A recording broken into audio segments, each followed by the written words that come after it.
السلام علیکم دوستوں، ویلکم ٹو مائی چینل۔ ہمارا پاکستان جیسا کہ آپ سب جانتے ہیں کہ وفاقی حکومت نے ملک بھر میں عید الفطر 2023 کی 5 روزہ تعطیلات کا اعلان کیا تھا۔ اس سلسلے میں کچھ نئی اپڈیٹس اویلیبل ہیں جو کہ میں آپ لوگوں سے شیئر کرتا ہوں۔ عید الفطر پر 5 کے بجائے 6 چھٹیاں ملنے کا امکان ہے۔ ہم نیوز کے رپورٹ کے مطابق وفاقی حکومت نے عید الفطر کے موقع پر 5 چھٹیوں کا نوٹیفیکیشن جاری کیا ہے، تاہم اب 6 چھٹیاں کرنے پر غور کیا جا رہا ہے۔ اگر حکومت کی جانب سے اس کی منظوری دی جاتی ہے تو عید کی چھٹیاں جمعے کے بجائے جمعرات سے شروع ہوں گی۔ اس طرح عید کی چھٹیاں 20 اپریل سے 25 اپریل تک ہوں گی۔ حکومت خیبر پختونخوا نے عید الفطر کے موقع پر 6 چھٹیوں کا اعلان کر دیا ہے۔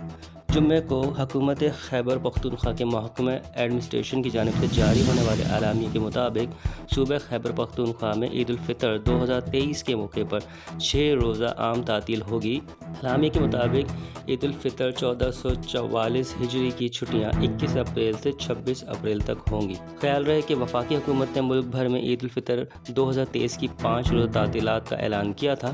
کابینہ ڈویژن کی جانب سے جاری نوٹیفیکیشن کے مطابق وزیر اعظم پاکستان شہباز شریف نے عید الفطر کی 5 چھٹیوں کی منظوری دی۔ جاری نوٹیفیکیشن کے مطابق اس 21 اپریل بروز جمعہ سے 25 اپریل بروز منگل تک عید الفطر کے پیش نظر ملک بھر میں عام تعطیل ہوگی، جبکہ ماہرین فلکیات اور رویت حلال ریسرچ کونسل نے پیشن گوئی کی ہے کہ رواں سال پاکستان میں رمضان المبارک کے پورے 30 روزے ہوں گے، جس کے بعد عید الفطر 22 اپریل بروز ہفتہ منائی جائے گی۔